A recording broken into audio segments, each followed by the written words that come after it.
ஆண்டவராகிய இயேசு கிறிஸ்துவின் இனிய நாமத்தில் அன்பின் வாழ்த்துக்கள். நாம் தொடர்ச்சியாக சிலுவையை குறித்து நாம் சிந்தித்து வருகிறோம். ஆண்டவராகிய இயேசு கிறிஸ்துவினுடைய சிலுவை மரணம் நம்முடைய பாவங்கள் அனைத்திற்குமான பரிகாரத்தை ஆண்டவராகிய இயேசு கிறிஸ்து சிலுவையிலே செய்து முடித்து விட்டார் என்று நாம் பார்க்கிறோம். இதற்கு ஆதாரமாக கொலோசியர் 2 அதிகாரம் 14-15 வசனங்களை நான் வாசிக்கிறேன். நமக்கு எதிரடையாகவும் கட்டளைகளால் நமக்கு விரோதமாகவும் இருந்த கையெழுத்தை குலைத்து அதை நடுவில் இராதபடிக்கு எடுத்து சிலுவையின் மேல் ஆணி அடித்து துரைத்தனங்களையும் அதிகாரங்களையும் முறிந்து கொண்டு வெளியரங்கமான கோலமாகி அவைகளின் மேல் சிலுவையிலே வெற்றி சிறந்தார் என்று நாம் பார்க்கிறோம். இயேசு கிறிஸ்து சிலுவையிலே நம்முடைய பாவங்கள் அனைத்திற்குமான பரிகாரத்தை செய்துவிட்டார். நாம் பாவங்களுக்கு மரிக்கும்படியாக அவருடைய மரணத்திலே நம்முடைய பாவங்களை அவர் சிலுவையிலே ஏற்றார் என்று நாம் பார்க்கிறோம். மேலும் நாம் பார்க்கும் பொழுது 1 பேதுரு 2 அதிகாரம் 24 வசனத்தில் பார்க்கும் பொழுது, நாம் பாவங்களுக்கு செத்து நீதிக்கு பிழைக்கும்படி அவர்தாமே நமது சரீரத்தில் நம்முடைய பாவங்களை சிலுவையின் மேல் சுமந்தார், அவருடைய தழும்புகளால் குணமானீர்கள் என்று நாம் பார்க்கிறோம்.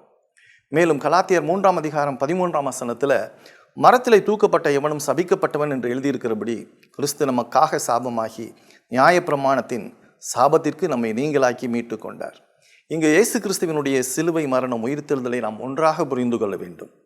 கிறிஸ்துவினுடைய மரணம் உயிர்த்தெழுதல் நமக்கு மரணத்தை ஜெயமாக விழுங்கியது என்று நாம் பார்க்கிறோம். அதை 1 கொரிந்தியர் 15 அதிகாரம் 54-55 வசனங்களில் நம்ம பார்க்கும் பொழுது, அழிவுள்ளதாகிய இது அழியாமையும் சாவுக்கேதுவாகிய இது சாவாமையும் தரித்து கொள்ளும் போது மரணம் ஜெயமாக விழுங்கப்பட்டது என்று எழுதியிருக்கிற வார்த்தை நிறைவேறும். மரணமே உன் கூரெங்கே, பாதாளமே உன் ஜெயம் எங்கே? மரணத்தின் கூர் பாவம், பாவத்தின் பலன் நியாயப்பிரமாணம். நம்முடைய கர்த்தராகிய இயேசு கிறிஸ்துவினாலே நமக்கு ஜெயம் கொடுக்கிற தேவனுக்கு ஸ்தோத்திரம் என்று அப்போஸ்தலனாகிய பவுல் சொல்லுகிறார். ஆக ஒரு விசுவாசிக்கு ஆண்டவர் சிலுவையிலே செய்து முடித்த மிக அற்புதமான ஒரு காரியம் என்னவென்றால், நம்முடைய பாவங்களை எல்லாம் நம்முடைய சாபங்களை எல்லாம் இயேசு சிலுவையிலே சுமந்து தீர்த்தார். பிரியமானவர்களே, இந்த அற்புதமான அந்த காலை நேரத்திலும் கூட நம்மளுடைய பாவங்களுக்கான பரிகாரம் முழுவதுமாக இயேசு கிறிஸ்து செய்து முடித்து விட்டார். ஆக இந்த இயேசு கிறிஸ்துவை நாம் விசுவாசிக்கும் பொழுது நம்மளுடைய கடன்கள், நம்முடைய நியாயப்பிரமாணத்தினுடைய சாபங்கள் எல்லாவற்றிற்குமான பரிகாரம் செலுத்தப்பட்டு மரணத்திலிருந்து விடுதலை பெற்று நித்திய ஜீவனுக்குரியவர்களாக நாம் மாறுகிறோம். இப்படிப்பட்ட அனுபவத்தை நீங்கள் பெற்றிருக்கிறீர்களா?